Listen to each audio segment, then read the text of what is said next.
अगर आप crypto news देख रहे हो तो आपका सामना जरूर इथेरियम से हो गया होगा। तो बात उठता है कि आखिर ये इथेरियम क्या है और ये कुछ ही वर्षों में इतनी प्रसिद्धि कैसे प्राप्त कर ली है। अगर हम इथेरियम की बात करें तो ये क्रिप्टो करेंसी के दुनिया का एक राइजिंग स्टार है। इसने बहुत ही जल्द अपना मुकाम प्राप्त कर लिया है और अभी की बात करूं तो ये क्रिप्टो करेंसी लिस्ट में दूसरा स्थान प्राप्त कर लिया है।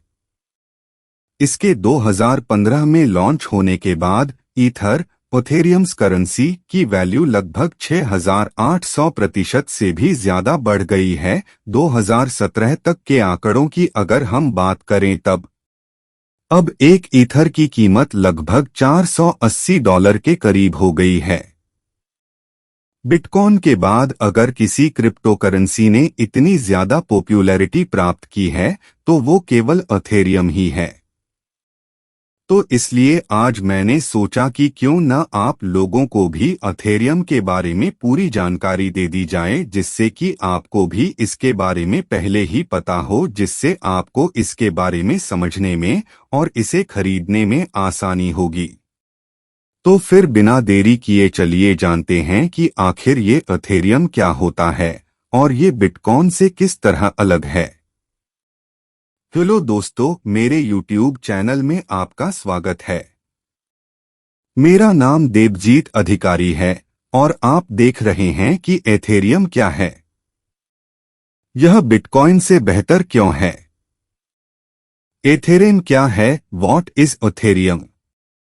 इथेरियम, जिसे कि ईथर भी कहा जाता है, ये तीसरा सबसे ज्यादा वैल्यूएबल डिजिटल मनी है बिटकॉइन के बाद और जिसकी मार्केट वैल्यू दूसरे स्थान में है। अभी ये जिस टेक्नोलॉजी पर काम करती है उसे इथेरियम ब्लॉकचेन कहा जाता है। इसे सबसे पहले एक 19 वर्ष के बिटकॉइन प्रोग्रामर जिनका नाम है वितालिक ब्यूटेरिन ने सन 2013 में सबसे पहले दुनिया के सामने लाया था। इस क्रिप्टो करेंसी ने अपनी पॉपुलैरिटी को बहुत ही कम समय में बहुत ऊपर तक ले लिया है। यदि हम इसकी अभी के वैल्यूएशन की बात करें तब ये होगा करीब $46 बिलियन, पाउंड 34 बिलियन, जो कि लगभग $480 प्रति कॉइन है। ये प्राइस ऊपर नीचे होते रहती है। ब्यूटेरिन ने इथेरियम को कुछ इस प्रकार से इम्प्रूव किया है कि ये बिटकॉइन के मुकाबले बहुत हद तक बेहतर है।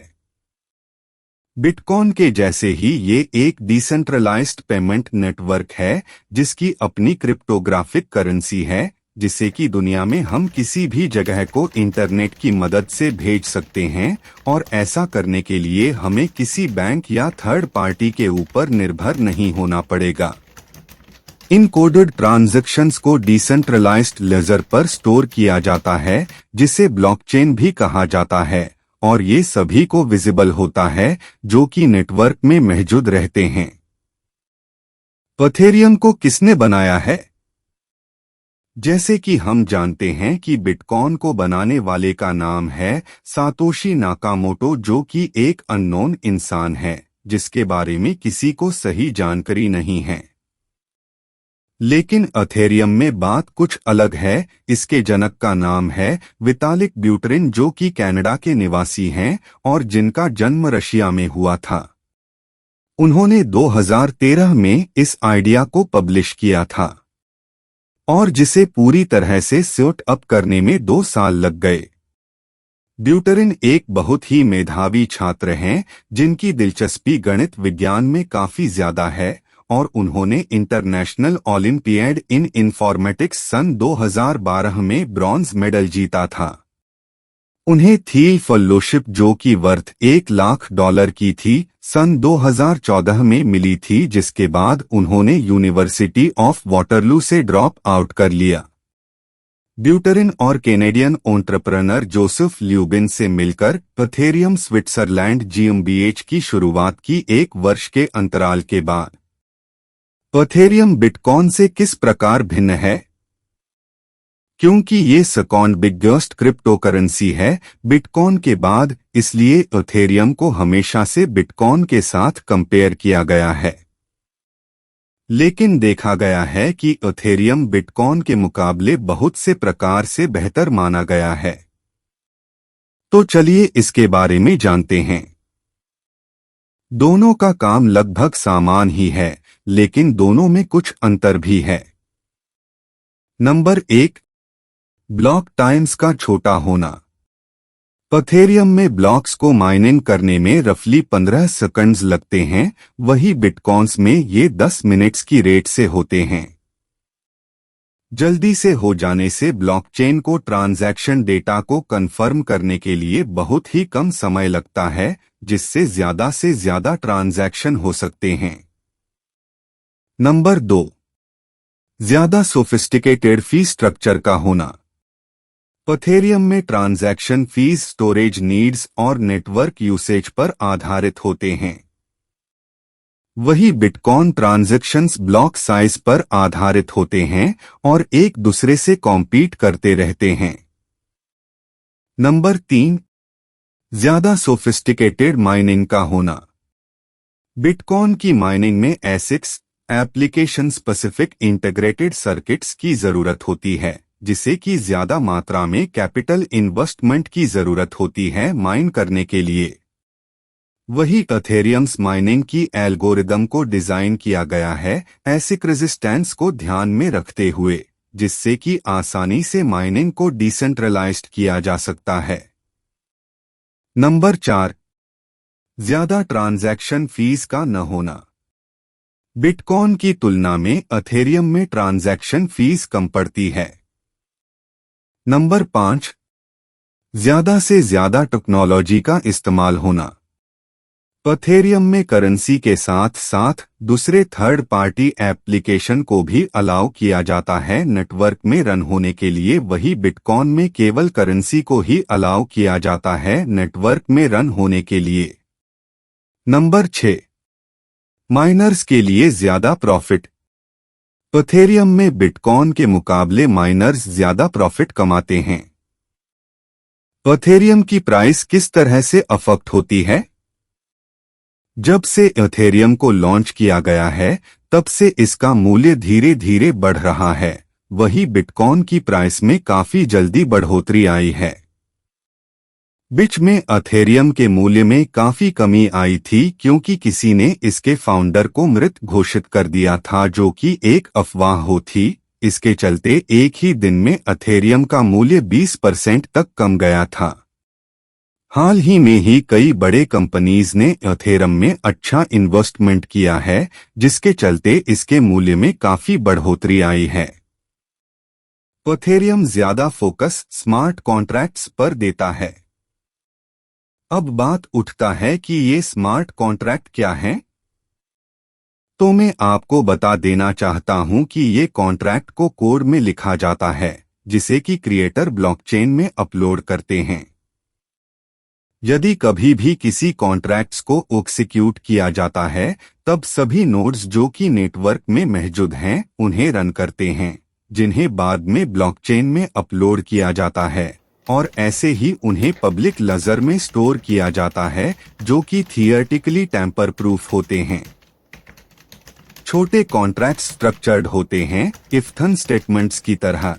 जब कुछ कंडीशंस फुलफिल होते हैं, तब वो प्रोग्राम उस कॉन्ट्रैक्ट को पूरी करती है।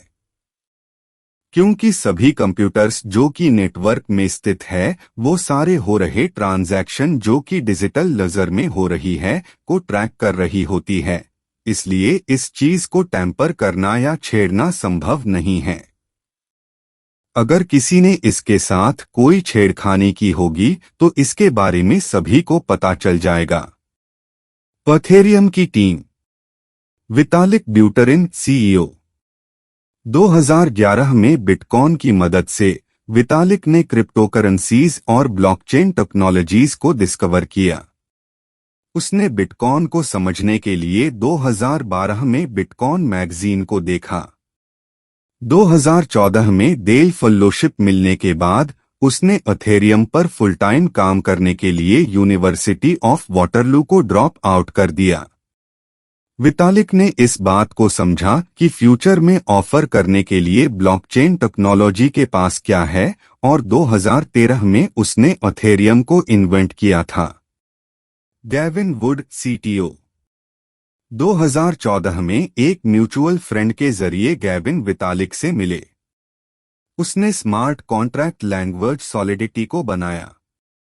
एथेरियम वर्चुअल मशीन ईवीएम के लिए उन्होंने एथेरियम ब्लॉकचेन पर पहला येलो पेपर भी लिखा।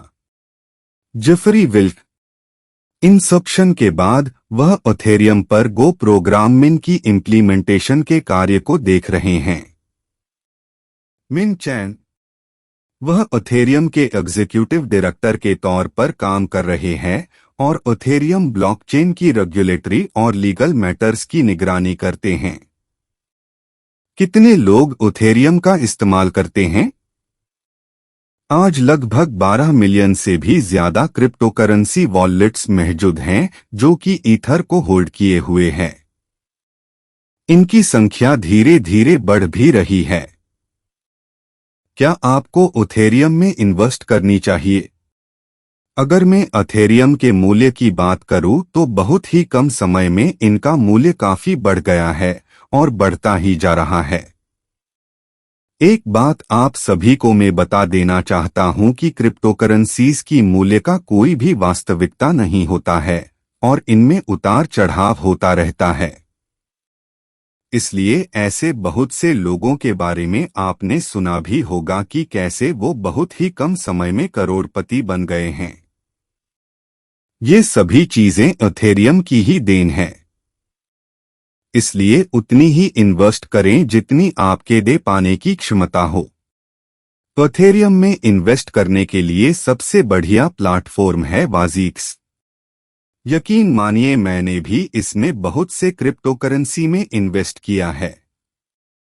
एथेरियम का फ्यूचर क्या है? जब से एथेरियम की उत्पत्ति हुई है तब से लेकर एथेरियम की मूल्य लगातार बढ़ती ही जा रही है। निवेशकों का मानना है कि इसकी बढ़ोतरी इसी प्रकार होती रहेगी आगे आने वाले सालों में। तो अगर कोई निवेशक इसमें निवेश करना चाहता है तो वो बेझिझक निवेश कर सकता है।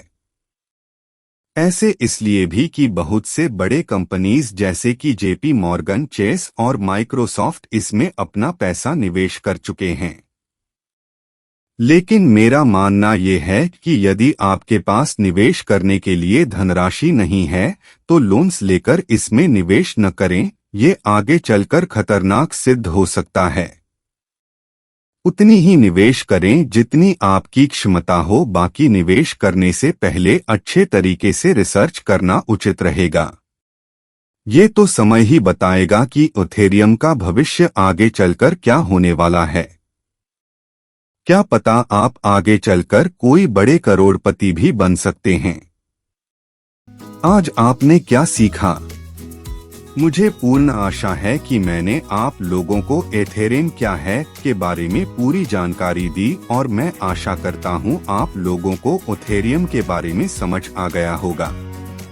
मेरा आप सभी पाठकों से गुजारिश है कि आप लोग भी इस जानकारी को अपने आस पड़ोस, रिश्तेदारों, अपने मित्रों में शेयर करें, जिससे कि हमारे बीच जागरूकता होगी और इससे सबको बहुत लाभ होगा।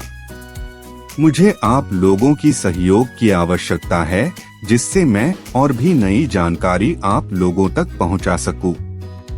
मेरा हमेशा से यही कोशिश रहा है कि मैं हमेशा अपने व्यूअर्स का हर तरफ से हेल्प करूं। यदि आप लोगों को किसी भी तरह की कोई भी डाउट है तो आप मुझे बेझिझक पूछ सकते हैं। मैं जरूर उन डाउट्स का हल निकालने की कोशिश करूंगा। आपको यह वीडियो एथेरियम क्या है कैसा लगा हमें कमेंट लिखकर जरूर बताएं ताकि हमें भी आपके विचारों से कुछ सीखने और कुछ सुधारने का मौका मिले। अगर आपको यह वीडियो पसंद आए तो कृपया लाइक बटन को हिट करने में संकोच न करें और यदि आप इस चैनल पर नए हैं तो कृपया सब्सक्राइब करें और बेल आइकन को चालू करें ताकि आप मेरे किसी भी नए वीडियो को सूचित कर सकें। वीडियो को अंत तक देखने के लिए धन्यवाद।